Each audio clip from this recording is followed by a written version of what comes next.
زمان كنت بسأل نفسي ليه حد ممكن يتعلم لغة.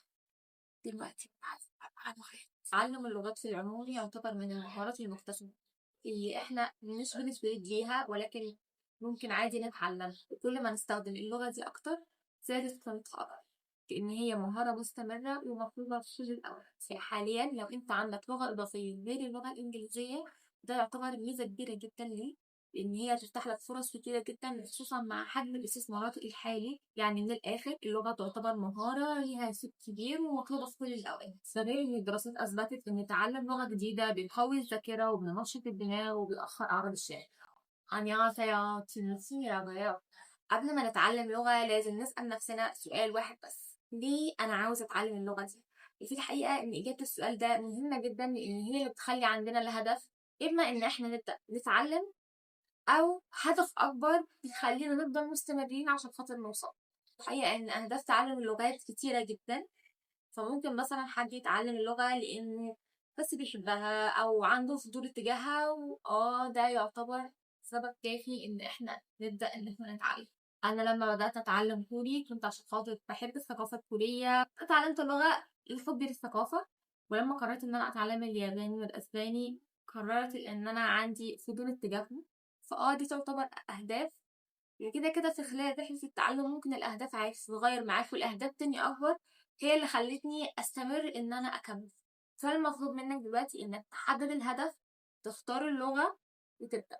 ابدأ حالا، يلا يلا. فيديو النهاردة هيتكلم عن اللغة الكورية، وأول حاجة هي ليه نتعلم اللغة الكورية.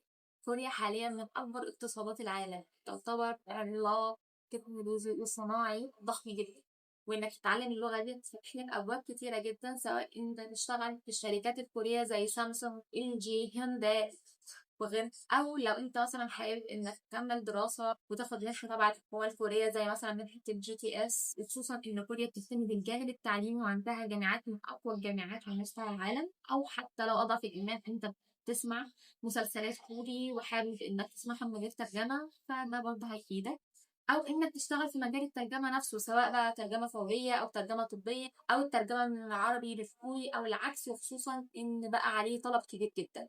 ممكن برضه تشتغل في الجانب الترفيهي زي صناعة المحتوى، وخصوصا إن المحتوى العربي الكوري بقى ضخم جدا، والفرص بقت متاحة في كل مكان، وده طبعا بسبب انتشار الثقافة الكورية، بسبب المسلسلات والأغاني. حاجة كمان احنا ممكن نشتغل في التدريس لو احنا متمكنين من اللغة، فممكن ندرس اللغة الكورية للعرب أو لأي بلد تاني احنا متقنين لغتها، أو العكس. وده هياخدنا سؤال مهم جدا، ألا وهو: هل اللغة الكورية صعبة؟ خلينا نكون متفقين إن مفيش لغة سهلة ولغة صعبة، كل اللغات صعبة. أصلا كل حاجة في الحياة احنا بنعملها صعبة، واللغة الكورية زيها زي أي لغة تاني محتاجة وقت وصبر ومجهود واستمرارية. ولكن هنبص نص الكوباية المليان، اللغة الكورية عندها ميزة إن هي تعتبر من أسهل، إذا ما كانتش أسهل نظام كتابة في العالم. أنت حرفيا ممكن تتعلم القراءة والكتابة في خلال ساعتين فقط. قديما كان بيقولك إن الشخص الذكي بيستغرق في تعلمها حوالي يوم واحد، والشخص أقل الذكاء بيستغرق في تعلمها حوالي 10 أيام.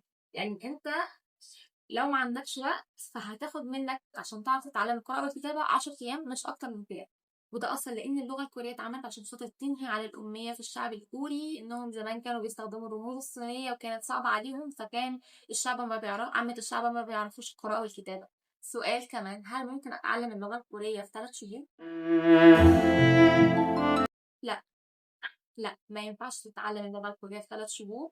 ما ينفعش تتعلم أي لغة في 3 شهور. ولكن أنت ممكن في ال3 شهور دولت تتعلم الأساسيات، فيبقى عندك أساس قوي تعرف تكمل عليه بعد كده. تعلم اللغة الكورية بشكل عام بياخد ما بين 2 ل3 سنين وممكن أكتر، ده على حسب المنهج اللي انت بتدرسه، هو أكاديمي ولا منهج عشوائي، انت بتاخد مع نفسك بتدرس مع نفسك ولا مع معلم يعني مختص. مدة تعلمك بتخصص وقت قد ايه عشان خاطر تتعلم، والمدة بتختلف من شخص للتاني، ولكن أقل تقدير ممكن نقوله إن هو سنة واحدة عشان خاطر توصل لنتيجة ملحوظة في اللغة. ممكن في 6 شهور مع الاجتهاد والاستمرارية إنك توصل لمستوى متوسط. أخيرا، لو أنت بتتعلم أكتر من لغة خلي لغة واحدة بس هي اللي فيها الأولوية عشان خاطر تركز عليها وتوصل لنتيجة ملحوظة بشكل أسرع. بس كده، أتمنى لو الفيديو عجبكم ما تنسوش بقى لايك وشير وسبسكرايب. ولو أي حد عنده سؤال ممكن يكتبه في الكومنت، ولو لسه في حد مش عارف يحدد هدف عشان خاطر يبدأ برضه يكتب لي في الكومنت وأنا هساعده. وممكن تشاركوني إيه هي أهدافكم اللي خلتكم تتعلموا اللغة.